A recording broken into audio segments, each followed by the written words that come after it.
ఇప్పుడు మనం home loans అంటే ఏంది? హోమ్ లోన్స్ తీసుకోవాలంటే బేసిక్ ఇన్ఫర్మేషన్ చెప్పండి. అంటే హోమ్ లోన్స్ అంటే ఇట్లా 2 టైప్స్ ఉంటాయి. హోమ్ లోన్స్ ఉంటుంది. లోన్ అగైన్స్ట్ ప్రాపర్టీ ఉంటుంది. ఓకే. హోమ్ లోన్స్ అంటే ఓన్లీ కన్స్ట్రక్షన్ చేసేవాళ్ళు, ప్రాపర్టీ పర్చేస్ చేసేవాళ్ళు, అపార్ట్మెంట్‌లో ఫ్లాట్ పర్చేస్ చేసేవాళ్ళు. రీసేల్ ప్రాపర్టీ అంటే old house 20 years, 10 years back house purchase చేసేవన్నీ హోమ్ లోన్స్‌లో వస్తాయి. లోన్ అగైన్స్ట్ ప్రాపర్టీ అంటే ఉన్న ప్రాపర్టీ పెట్టి కొంతమంది లోన్స్ తీసుకుంటారు.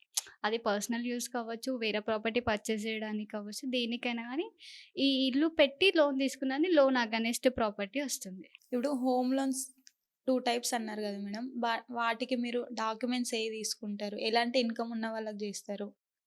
అంటే దీంట్లో ఇద్దరికి తీసుకుంటాం. సాలరీస్‌కి తీసుకుంటాము, సెల్ఫ్ ఎంప్లాయీస్‌కి తీసుకుంటాం.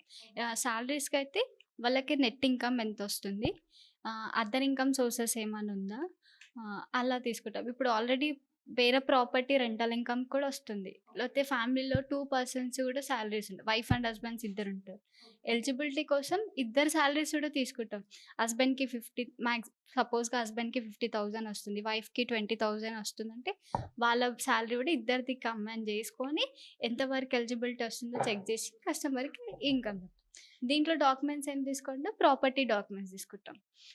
మాక్సిమం 13 ఇయర్స్ లింక్ డాక్యుమెంట్స్ చూస్తాము. Some banks 30 years link documents చూస్తుంది. సేల్ డీడ్ మెయిన్‌గా సేల్ డీడ్ చెక్ చేసుకుంటాము. ప్రాపర్టీ చెక్ చేసుకొని ఇది వర్త్ అవుతుందా హోమ్ లోన్స్‌కి ఇవ్వడానికి కాదని ఒకసారి చెక్ చేసుకొని లీగల్, టెక్నికల్ కూడా ఒకసారి చెక్ చేసుకొని అప్పుడు డాక్యుమెంట్స్ చెక్ చేసి మనం కన్ఫర్మ్ చేస్తాం.